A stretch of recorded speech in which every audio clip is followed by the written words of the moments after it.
د ولس غږ یوټیوب چینل درنو لیدونکو د ادبي ناستو ډېرې مینهوالو سلامونه او نیکې هیلې تمه ده چې ټول به رک روغ اوسئ او د صحت جامې به مو پر تن اوسي. لیدونکو نن ورځ په ادبي ناسته کې راسره که ووایم چې ځوان شاعر دی، که ووایم چې ښه الفاظ ویونکی دی، که ووایم چې تل په خپل شعر باندې د خلکو په زړونو باندې باچاهي کوي، نو که څونه صفت یې وکړم بیا به هم کم اوسي. رحیم الله همراز صاحب راسره دی. همراز صاحب ښه راغلاست تر ټیمه زموږ ادبي ناستې ته. مننه کور ودان ژوندی اوسئ. تاسو ته هم ښه راغلاست وایو. کور ډېر ودان چې زه هم د دې حقدار وګڼلم چې په دې مجلس کې برخه واخلم، تاسو سره په پروګرام کې برخه واخلم. د ملګرو ته هم سلام وایم. نو ډېره مننه کور ودان. ژوندی اوسئ. ټولو ملګرو ته ښه راغلاست وایم په دې ادبي ناسته کې او مننه چې زه او همراز صاحب ځان ته پرېنښودلو راسره دلته کېناستلی. کور مو ودان د ټولو. همراز صاحب راځو تاسو ته. شعر خو تاسو لیکئ، غزل لیکئ، نظم لیکئ، کوم څه ته ډېره پاملرنه کوئ؟ نو شعر عموما کې که غزل وي که نظم وي فکر ورته پکار ده او فکر ورته کوو، په هر اړخ کې فکر کوو. نو یوه خبره ده د شعر او د نظم او د خو د هنري لیکنو هغه بېل موضوع ده چې سړی پرې فکر وکړي، خو شاعري چې ده هغه نو د انسان په وجود کې هغه ګل شوي، نو هر وخت په هر ټیم کې ده ته سره راتلل هغه یې وړاندې کوي ټولنې ته، دې ته یې فکر وي. نو شاعري ته هم بېل فکر ده او لیکنو ته هم بېل. ډېره مننه. قصې به هم کوو، خبرې به هم کوو او شعرونه او غزلې به هم اورو. په پیل کې درنه غزل اورم. ښه غزل د ټولو ملګرو په اجازه. په تور څادر کې رڼا تاوه د منډې وهي، په تور څادر کې رڼا تاوه د منډې وهي، بلا له دې ټولې دنیا تاوه منډې وهي. په تور څادر کې رڼا تاوه د منډې وهي، بلا له دې ټولې دنیا تاوه منډې وهي. رسۍ په غاړه د امي پرته د ژاړې ورته، رسۍ په غاړه د امي پرته د ژاړې ورته، رسۍ په لاس کې د ملا تاوه د منډې وهي. ژوند لکه اور چې لمر پر ځمکه شیندي، ژوند لکه اور چې لمر پر ځمکه شیندي، وخت بوړبکۍ لکه هوا تاوه منډې وهي. پلار مې وډوکی ورور مې وینه خور مې مینه پکې، پلار مې وډوکی ورور مې وینه خور مې مینه پکې، مور مې وجود کې لکه سا تاوه ده منډې وهي. پلار مې وډوکی ورور مې وینه خور مې مینه پکې، مور مې وجود کې لکه سا تاوه ده منډې وهي. لکه پیغام په زیر و زور زما د زړه خبره، لکه پیغام په زیر و زور زما د زړه خبره، امراض شعر کې د صفا تاوه منډې. ډېره مننه. همراز صاحب ما مخکې یادونه وکړله چې په خپلو الفاظو باندې په ډېرو زړونو باچاهي کوي. نو هغه باچاهي داسې وي د دوی د خولې نه چې هر یو ټکی هر لفظ راوځي هغې کې یو کتاب خبرې پرتې وي، پوره په معنا باندې لفظ وي. همراز صاحب څومره وخت کېږي شاعري کوئ تاسو؟ تقریبا زه چې په دې پوه شوی یم چې دا ځمکه ده او دا اسمان، نو ما کې د شعر عاطفه را پیدا شوې. یعنې که ووایم مبالغه به وي، زه د همغه وخت نه شاعر وم چې ما کله ځمکه او اسمان وپېژنده او ما واښه او ډوډۍ وپېژنده، نو په دې کې مې تمیز وکړه، نو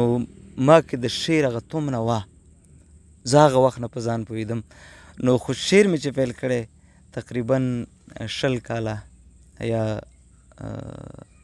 19 کاله داسې به کېږي چې زه شعر لیکم. تر دې دمه کوم کتاب چاپ شوی؟ نه، تر دې دمه چاپ کتاب نه لرم، خو آماده یم ورته چې چاپ یې کړم، آمادګي مې نیولې، خو تر دې دمه چاپ نه دي. همراز صاحب ډېر شاعران وروڼه وي،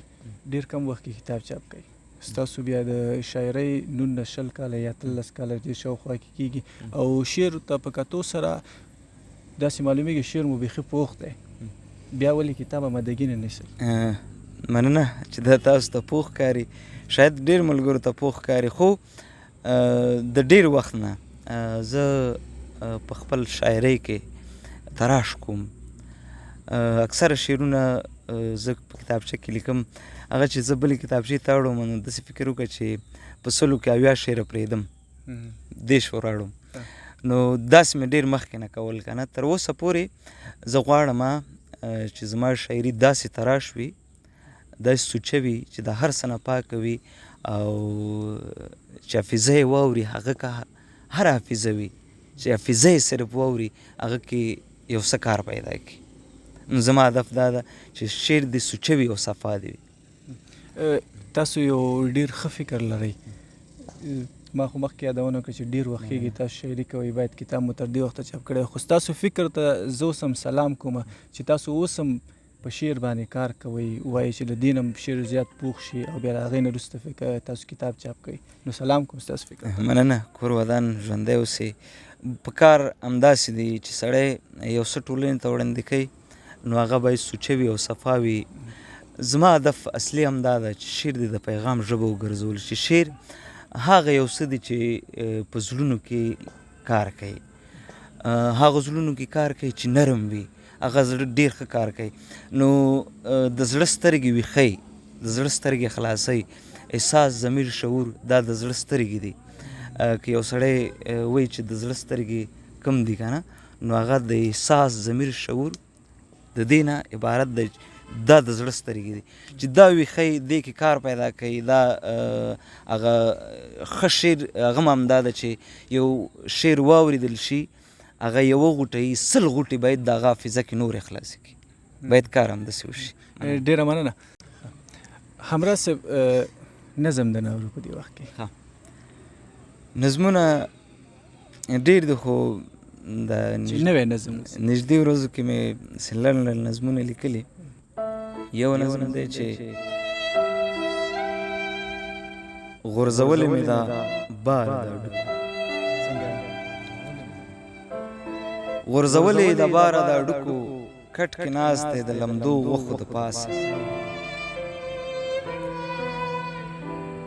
لکه ایښی تور چیبر په نغري، انسان سر په زنګون ایښی، که نړۍ سر په زنګون. فکر 100 متره ورخوا اخته کړی دی خواهش په ګندګیو، د زړه سترګې په خپل وجود ګنډلي. انسانیت د حماقت په حد کې ګوري، انسانیت د حماقت په حد کې ګوري. یو نظم بل دی همداسې لنډ. غمه ودې سنډم بیا مې لکه ګرد په سر کې خور شي، غمه ودې سنډم بیا مې لکه ګرد په سر کې خور شي. بیا دې وسنډم یو ټک مې سټ کې وشي، تا مې خپره تاوه کړي لمرۍ وي، په ملا قات شم لکه ونه باد کږه کې. غواړې وږې خوله مې ښکته کړي په ځمکه،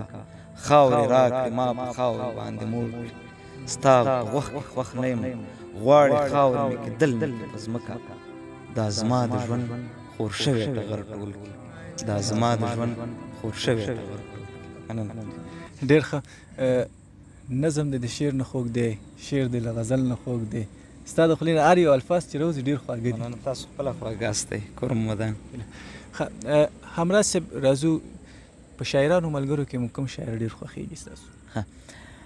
اکثره وخت دا پوښتنې کېږي، خو زه وایم چې څوک ښه شعر لیکي هغه شعر زما خوښ ده. چې هر څوک وي، که هغه د دې دور وړوکی وي که غټ وي، خو چې ښه شعر لیکي ډېر داسې وي چې مشهوره وي، خلکو اورېدلی وي، نو وایي چې د دې سړي شاعري زما خوښېږي که نه. زه وایم نه، داسې یو څوک دی په کلي کې، زه وایم ابشار صاحب دلته موږ سره ناست ده، دا ښه شعر لیکي، د ده شعر زما خوښېږي. چې څوک ښه شعر لیکي ټول ملګري دي، او شکر، ډېر شکر چې په دې عصر کې، په دې دور کې دومره ښه شاعران، دومره ښه ملګري شعر لیکي، ښه شعر لیکي، چې زما زړه ډېر ډاډه ده په دې باندې. انشاءالله شعر ته کار شوی او ښه شاعران شته، نو هر څوک چې ښه شعر لیکي هغه زما خوښ ده. ابشار صاحب زما په خپل نظر باندې تاسو باید د خپل درانه الفاظ د کتاب په بڼه باندې لیدونکو ته وړاندې کړئ. نو انشاءالله آمادګي م نیولې راتلونکي ته له خیره زړه مې ده چې کتاب چاپ کړم او د ټولنې مخې ته یې کښېږدم نو بیا به قضاوت ټولنې ته پرېږدو چې ما کار کړی نه ده مې کړی. نه ډېری وخت کې به تاسو په خپله مورئ د ځینو مینوال نه یو همراه صاحب داسې مینوال اوسي که نه چې تا ته مخامخ ناست وي ستا صفت کوي خو بیا به تاسو ډېر له ملګرو له خولې نه مو اورېدلي وي چې ستاسو پس شا ستاسو مینوال ستاسو څومره صفت کوي نو هغې ته په کتو سره که تاسو مینوالو ته یو کتاب مخ ته کېږدئ نو زما په نظر دا به ډېر ښه اوسي. ولې نه انشاءالله امید لرم راتلونکي ته به ولس ته خپل مینوالو ته یا ملګرو ته د خپل فکر خزانه ور وړاندې کړو چې څه انشاءالله آمادګي لرو. ولې نه همراه صاحب زده کړې مو تر کوم حده پورې کړي؟ زده کړې ما نه نیمه کې پاتې لوړې زده کړې مې نه دي کړې خو دا نورې مې کړي خو لږې مې کړي دي پوره کړي مې نه دي. همراه صاحب تاسو مخکې وویل چې زه په ښه بد چې پوه شوی یم شاعري کوم خو بیا هم د دې شاعرۍ یو عمده علت وي زه شاعري نشم کولی که زه څومره هم کوشش وکړم زه شاعري نشم کولی دلته به ډېر نور ملګري دوستان به هم اوسي چې هغه شاعري نشي کولی. داسې یو علت ما د ډېرو شاعرانو له خولې نه اورېدلی دي چې ما ته داسې یو علت پیدا شوی د شاعرۍ کولو لپاره چې زه په دې مجبور شم چې شاعري وکړم ستاسو هغه علت څه و؟ شعر مهم نه ده چې سړی د شاعر وي سړي کې د انسان کې د شعر عاطفه ژوندی شي د شعر عاطفه دې پکې وي شعري ذوق دې پکې وي. مهمه خبره دا ده که ته شعر نشي لیکلی نو ته ځان بختور وګڼه تا کې د شعر عاطفه ده د شعر ذوق لري دا ډېره مهمه خبره ده. خو کله څوک شعر لیکي یا زه درته وایم چې ما شعر څنګه ولیکه زه دې ته آماده شوم چې زه د یو څه ووایم خلکو ته په داسې الفاظو دې ووایم چې هغه د زما د زړه خبرې خو په یو رنګ دې ورته ووایم. شعر و شاعري مې اورېده وړکیتوب نه حتی داسې سندرې مې اورېدې داسې هارون پاچا یعنې زه وړوکی وم د ده سندره ما اورېده ما کې داسې یو احساس پیدا شو ما دا سړی څه وایي دا سړی چې څه وایي که نه باید داسې زه یو څه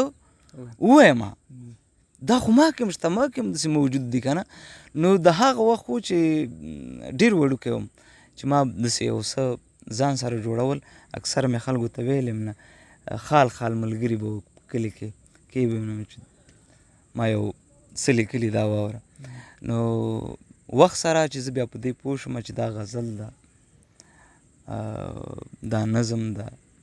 یا د شعر په تخنیکي اړخونو پوه شوم د شعر په وجود کې ورننوتم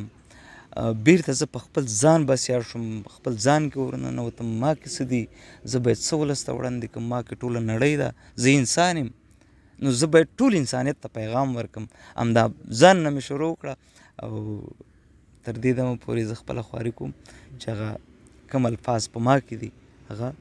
خلکو ته وړاندې کړم د شعر په بڼه. کامیابي هم غواړم همراه صاحب څه لرئ زموږ لیدونکو ته به دې ژبه وکړي څه پیغام ښه نوي غزل شعر ښه یو غزل به ووایم د ژوندیو زړه کې ځای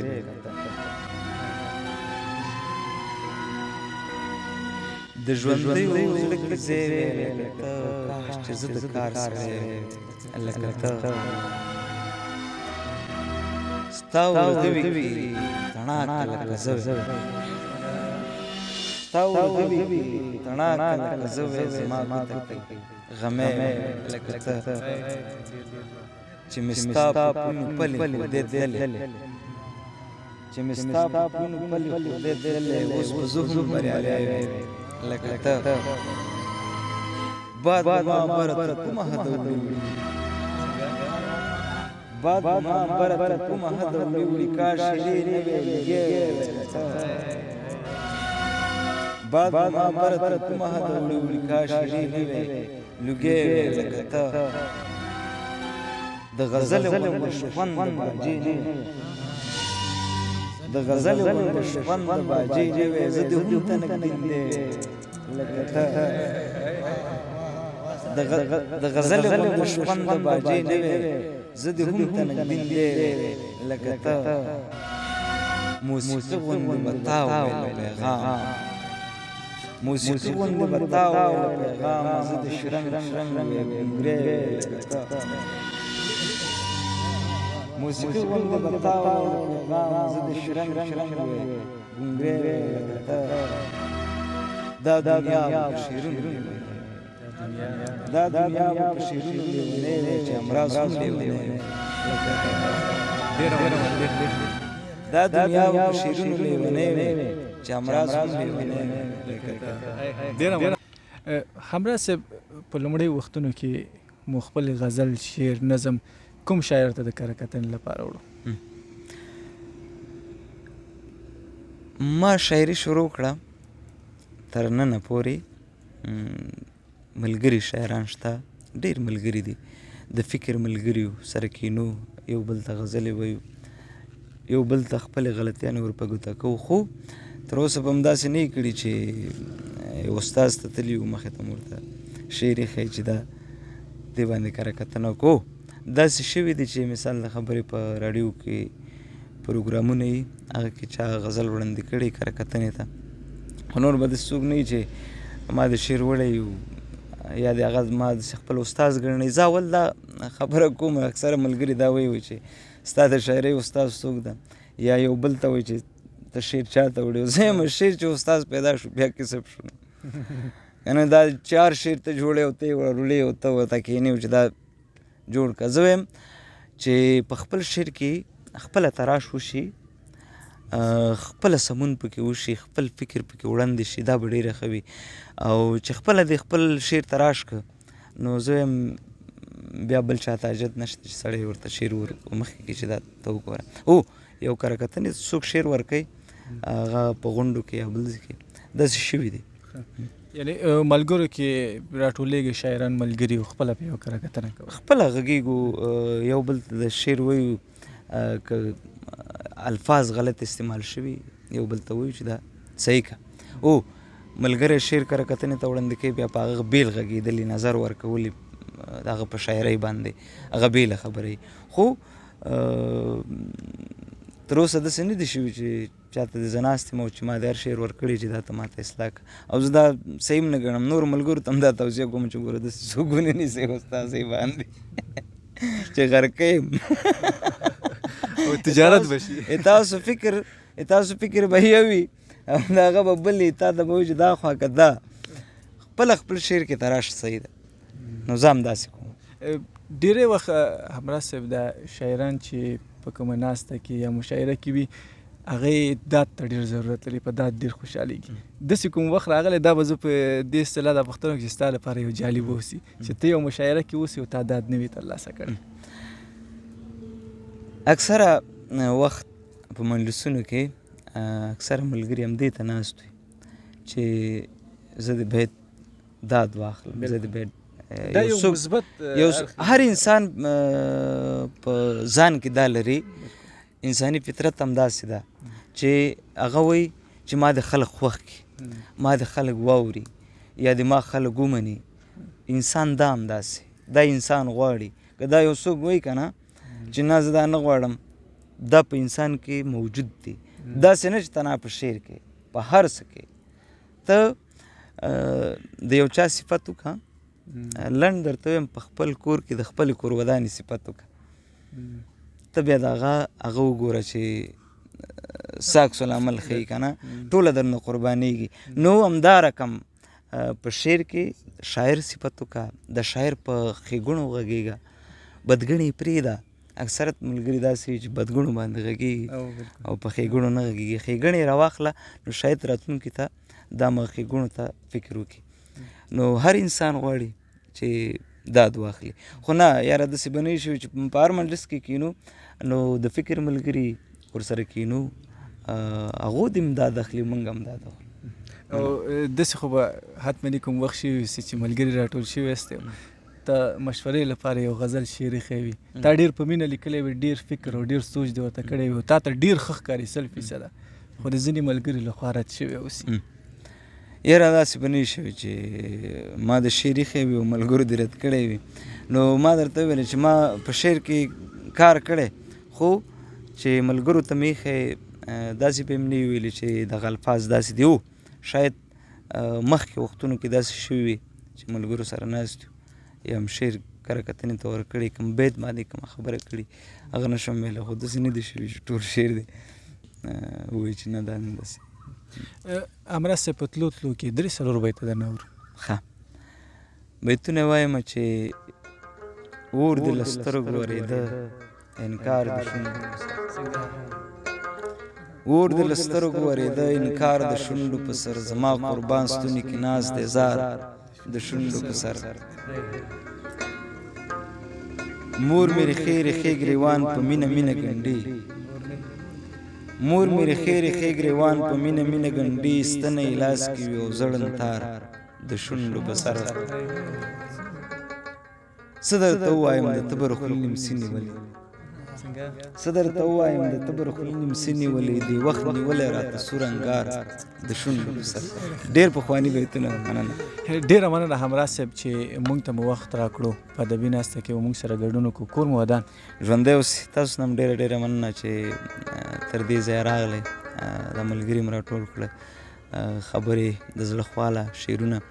دا هم سره وکړې ډېر ډېره مننه کور مو ودان هر کله راشئ تاسو د ژوندي اوسئ چې داسې خدمت کوئ د شعر و ادب لپاره مننه درنو لیدونکو په دې هیله چې د همراز صاحب د خولې هر یو الفاظ ستاسو خوښ کړي وي خوښ شوي مو وسي او د توجه وړ مو ګرځېدلی وي تر بیا چې په یو بله ادبي ناسته کې ستاسو په درانه چوپړ کې زیږېږو تاسو ټول په پاک سپېڅلي رسوارو هر چېرته چې یاست ښاد یاد بریالي اوسئ پاک الله مو مل شه